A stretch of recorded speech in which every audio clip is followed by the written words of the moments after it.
અમદાવાદ, ગુજરાતમાં ઠંડી પવનનું જોર વધી રહ્યું છે અને શિયાળો જામી રહ્યો છે. તો બીજી બાજુ ભારતીય હવામાન વિભાગે જણાવ્યું છે કે દક્ષિણ પૂર્વ બંગાળની ખાડી અને પૂર્વીય વિષુવવૃત્તીય હિન્દ મહાસાગર પરનો લો પ્રેશર એરિયા ઝડપથી મજબૂત થઈ રહ્યો છે અને તે આગામી 12 કલાકમાં ડીપ ડિપ્રેશનમાં ફેરવાઈ શકે છે.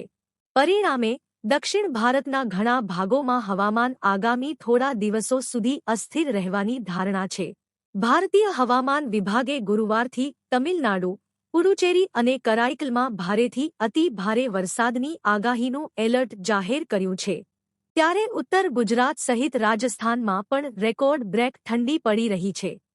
ત્યારે ગુજરાતનું હવામાન કેવું રહેશે તે અંગેની આગાહી જોઈએ. ગુજરાતમાં હાલ 12 થી 15 કિલોમીટર પ્રતિ કલાકની ઝડપે પવન ફૂંકાઈ રહ્યો છે.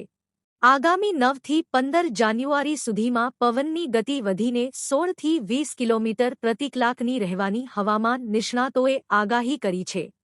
જ્યારે અમુક સમયે ઝટકાના પવન હોય ત્યારે 22 થી 25 કિમીની ઝડપે પવન ફૂંકાઈ શકે છે. હવામાન વિભાગના અમદાવાદ કેન્દ્રના ડાયરેક્ટર એ.કે. દાસે બુધવારે ગુજરાતના હવામાનની આગાહી આપી છે. જેમાં તેમણે જણાવ્યું હતું કે ગુજરાતમાં હાલ ઉત્તર પૂર્વથી પૂર્વ તરફના પવનો ફૂંકાઈ રહ્યા છે. ગુજરાતમાં ઠંડા અને સૂકા પવનો ફૂંકાવવાને કારણે ઠંડીનો અનુભવ થઈ રહ્યો છે.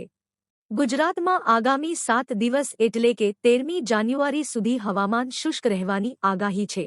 ગુજરાતમાં આગામી 3 દિવસ લઘુત્તમ તાપમાનમાં કોઈ મોટો બદલાવ નહીં થાય. જે બાદ ધીરે ધીરે તાપમાન 2 થી 3 ડિગ્રીનો વધારો નોંધાઈ શકે છે. ઉત્તર ભારતમાં ઠંડી અને ધુમ્મસ સતત કહેર મચાવી રહ્યું છે, જ્યાં પશ્ચિમી વિક્ષેપ અને જેટ સ્ટ્રીમના પ્રભાવને કારણે તાપમાન શૂન્યથી નીચે રહે છે. આગામી 2 દિવસમાં દિલ્હીમાં લઘુત્તમ તાપમાનમાં પણ થોડો ઘટાડો જોવા મળશે. જ્યારે દેશના દક્ષિણ ભાગોમાં ભારે વરસાદ અને તેજ પવન ફૂંકાશે તેવી ચેતવણી આપવામાં આવી છે, ત્યારે ઉત્તર, મધ્ય અને પૂર્વ ભારતમાં ઠંડીનું મોજું ચાલુ છે. ભારતીય હવામાન વિભાગના જણાવ્યા અનુસાર પશ્ચિમી વિક્ષેપ અને સક્રિય ઉષ્ણકટિબંધીય પશ્ચિમી જેટ પ્રવાહને કારણે ઉત્તર ભારતના મોટા ભાગના ભાગો ઠંડી, કોલ્ડવેવ અને ગાઢ ધુમ્મસની ઝપેટમાં આવી રહ્યા છે. તો બીજી બાજુ ભારતીય હવામાન વિભાગના જણાવ્યા અનુસાર દક્ષિણ પૂર્વ બંગાળની ખાડી અને નજીકના પૂર્વીય વિષુવવૃત્તીય હિન્દ મહાસાગર પરનું ડિપ્રેશન છેલ્લા 6 કલાકમાં લગભગ 18 કિલોમીટર પ્રતિ કલાકની ઝડપે પશ્ચિમોત્તર પશ્ચિમ તરફ આગળ વધ્યું છે. કહે છે કે આગામી 12 કલાકમાં તે ડીપ ડિપ્રેશનમાં વધુ તીવ્ર બનવાની શક્યતા છે.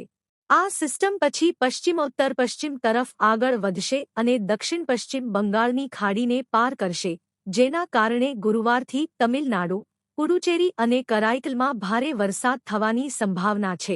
બંને સમુદ્રમાં ચક્રવાતી વાવાઝોડાને કારણે માછીમારોને દરિયામાં ન જવાની સલાહ આપવામાં આવી છે, કારણ કે 35 થી 45 કિલોમીટર પ્રતિ કલાકની ઝડપે પવન ફૂંકાશે અને 55 કિમી પ્રતિ કલાકની ઝડપે પવન ફૂંકાશે. આ સિસ્ટમ દરિયાકાંઠાના તમિલનાડુ, પુડુચેરી અને કરાઈકલના ઘણા વિસ્તારોમાં હળવાથી મધ્યમ વરસાદ અને ગાજવીજ સાથે વરસાદ લાવી શકે છે.